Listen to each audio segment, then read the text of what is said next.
అందరికీ praise the lord. ఈ వారంలో దేవుడు మనతో మాట్లాడుతున్న మాటలు విందాము. దేవుడు పలికెను, సమస్తమును కలిగెను.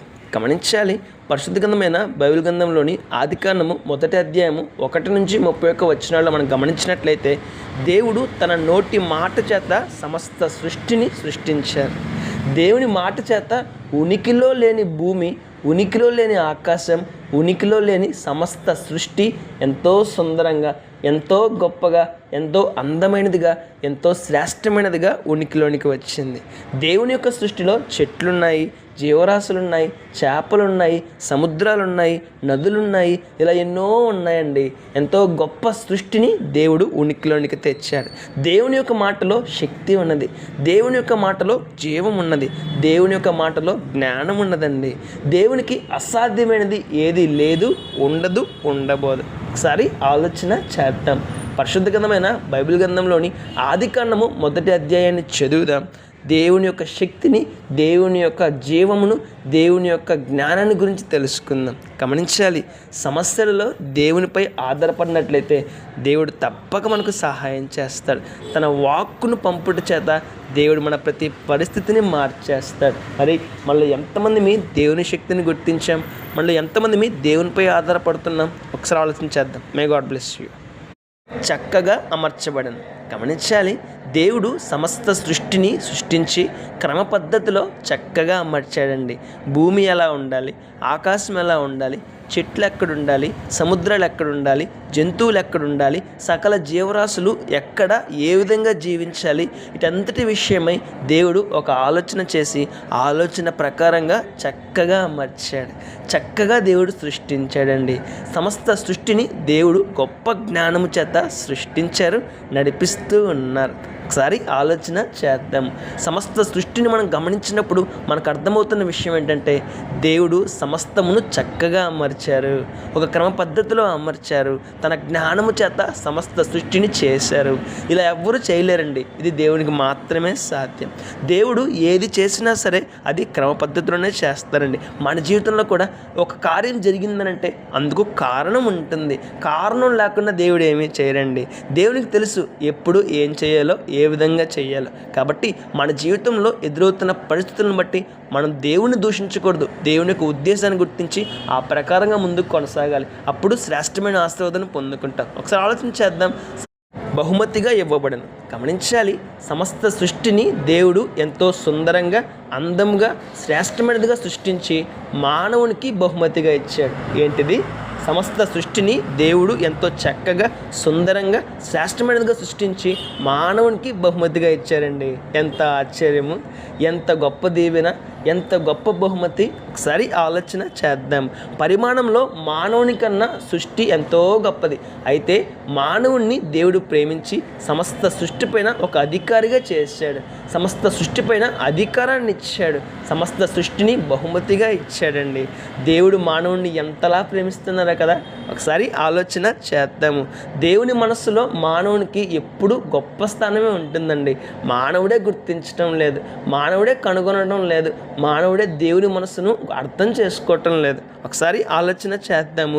దేవుడు మానవుడికి ఇచ్చిన బహుమతిని గురించి ఆలోచన చేద్దాము.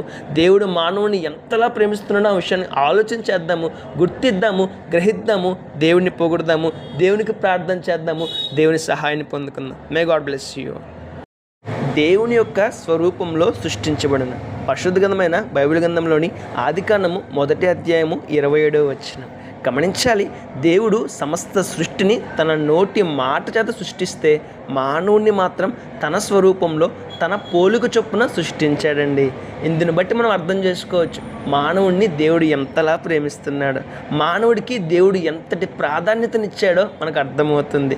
సమస్త సృష్టిని దేవుడు నోటి మాట చేత సృష్టించారు. అయితే మానవుణ్ణి మాత్రం తన పోలికలోనే సృష్టించాడు, తన స్వరూపాన్ని బహుమతిగా ఇచ్చాడు. ఒకసారి ఆలోచన చేద్దామండి. మనలో చాలామంది అంటుంటాం కదా, నన్ను ఎవ్వరు మెచ్చుకోవటం లేదు, నన్ను ఎవ్వరు గమనించడం లేదు, నన్ను ఎవ్వరు గుర్తించడం లేదని. గమనించాలి, దేవుడు గుర్తిస్తారు, దేవుడు గమనిస్తారు.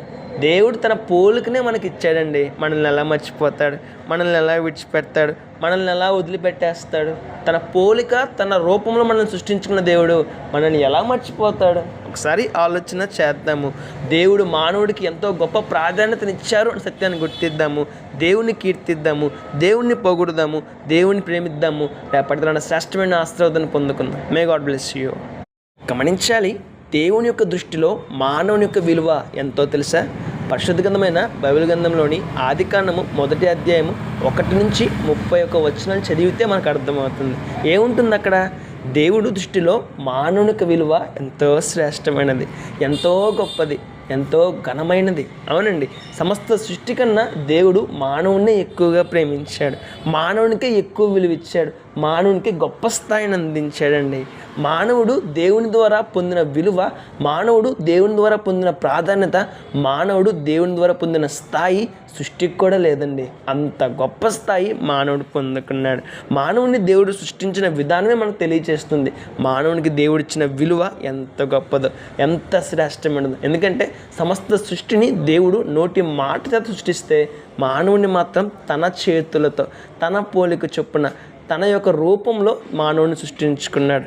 ఇది బట్టి మనకు అర్థమవుతుంది కదా, దేవుడు మానవునికి ఎంత గొప్ప విలువ ఇచ్చారో. మనలో చాలామంది అంటుంటాం కదా, నన్ను ఎవరు గమనించడం లేదు, నాకు ఎవ్వరు విలువ ఇవ్వటం లేదు, నన్ను ఎవరు పట్టించుకోవటం లేదు. గమనించాలి, దేవుడు మనల్ని పట్టించుకుంటారు.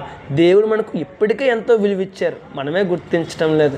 మనం గుర్తించినట్లయితే మనం ఎవరిని చూసి బాధపడము, ఎవరిని చూసి కృంగిపోము, ధైర్యంగా జీవిస్తాము, ముందుకు కొనసాగుతాము, దేవుడిని విశ్వాసంలో ఎదుగుతాం. మరి మనలో ఎంతమంది దేవుని దృష్టిలో మన విలువ ఎంతో గొప్పది అనే సత్యాన్ని గుర్తించాం? మానవుని కొరకు ఏర్పాటు చేశాను. గమనించాలి, పరిశుద్ధ గ్రంథమైన బైబిల్ గ్రంథంలోని ఆదికాండము 1వ అధ్యాయాన్ని మనం చదివినప్పుడైతే ఈ విషయం మనకు అర్థమవుతుంది. దేవుడు సమస్త సృష్టిని ఎంతో సుందరంగా, శ్రేష్టమైనదిగా, గొప్పగా సృష్టించారు. కారణం ఏంటంటే మానవుడేనండి. అవును, మానవుడు సంతోషంగా ఉండాలని, ఆనందంగా ఉండాలని, సమృద్ధిగా ఉండాలని, ఫలించాలని దేవుడు సమస్త సృష్టిని ఎంతో గొప్పగా, శ్రేష్టమైనదిగా, ఎంతో సుందరంగా సృష్టించారు. దేవుడు మొదట సృష్టిని చేశారు. ఎందుకంటే మానవుడు నివసించడానికి యోగ్యమైనదిగా ఉండాలని మొదట సృష్టిని చేశారు, తర్వాత మానవుడిని సృష్టించారు. ఒకసారి ఆలోచన చేద్దామండి. సృష్టిలో ఉన్న సమస్తాన్ని మానవుని కొరకే దేవుడు ఏర్పాటు చేశారు. చెట్లు, నదులు, సముద్రాలు, సూర్య, చంద్ర, నక్షత్రాలు, సమస్త జీవరాశులను మానవుని కొరకే దేవుడు ఏర్పాటు చేశారు. మానవునికి దేవుడు ఇచ్చారండి. చూసారా, మానవుడు అంటే దేవునికి ఎంత ఇష్టమో, మానవుడు అంటే దేవునికి ఎంత ప్రేమో, మానవునిపై దేవుని కనికరం ఎంత గొప్పదో ఒకసారి ఆలోచన చేద్దామండి. మానవునికి ఏమి అవసరం, ఎప్పుడు అవసరం, ఎలా అవసరం, వీటన్నిటి గురించి దేవునికి స్పష్టంగా తెలుసు. కాబట్టి మనం ప్రార్థన చేసినట్లయితే దేవుని సహాయాన్ని తప్పక పొందుకుంటాం. మరి మనలో ఎంతమంది దేవుడు మన మేలును కోరుకుంటారు, మన యొక్క సంతోషాన్ని కోరుకుంటారు, మన ఆనందాన్ని కోరుకుంటారన్న విషయాన్ని గుర్తిస్తున్నాం? ఒకసారి ఆలోచన చేద్దాం. మానవునికి సృష్టికి మధ్య తేడా ఏంటిది? మానవునికి సృష్టికి మధ్య తేడా ఏమిటి? పరిశుద్ధ గ్రంథమైన బైబిల్ గ్రంథంలోని ఆదికాండము 1వ అధ్యాయము 1 నుంచి 31 వచనాలు చదివితే మనకు అర్థమవుతుంది. అవునండి, సమస్త సృష్టిని, మానవుణ్ణి దేవుడు వేరువేరుగా సృష్టించారు, ఎంతో వ్యత్యాసంతో సృష్టించారు. అవును, మనిషికి సృష్టికి మధ్య ఎంతో తేడా ఉండదండి. వాటిలో సృష్టించబడిన విధానం, జీవించే విధానం, ఇవన్నీ వేరువేరుగా ఉంటుంది. అవును, సమస్త సృష్టిని దేవుడు నోటి మాట చేత సృష్టిస్తే మానవుని మాత్రం తన చేతులతో సృష్టించారు. ఇంత తేడా ఉన్నది.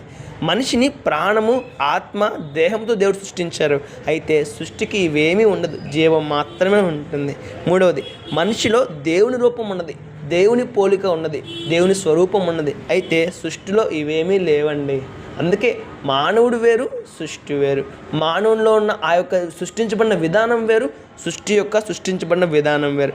అంత గొప్పగా మానవుని దేవుడు సృష్టించారు, అంత గొప్పగా మానవుని దేవుడు రూపించారు. సృష్టి కన్నా దేవుడు గొప్పగా మానవుడిని ఏర్పాటు చేశాడు, మానవునికి ప్రాధాన్యతనిచ్చాడు, మానవుడిని దేవుడు గొప్పవాడిగా చేశాడు. ఒకసారి ఆలోచన చేద్దామండి. మానవులుగా ఉన్న మనము ఎంతో ధన్యులమే, ఎంతో గొప్పవారు. కారణం ఏంటి? రేపటి దినాన మరణించాక మనకు శ్రేష్టమైన పరలోక రాజ్యం ఉన్నది. ఎందుకంటే ప్రాణ, ఆత్మ, దేహములు మనకు ఉన్నాయి కాబట్టి మనము దేహం ఈ లోకంలో కలిసిపోతుంది, ప్రాణం ఈ లోకంలో కలిసిపోతుంది. అయితే ఆత్మ దేవుని దగ్గరికి వెళ్తుంది. సృష్టికి అవకాశం లేదండి, సృష్టిలో ఉన్న ఎవ్వరికీ అవకాశం లేదు, జంతువులకు కూడా లేదు, మానవుడికి మాత్రమే అవకాశం ఉన్నది. ఎంత గొప్ప ధనితో కదా, ఎంత గొప్ప అవకాశమో కదా, ఎంత గొప్ప ప్రాధాన్యత కదా, ఎంత గొప్ప జీవితమో కదా.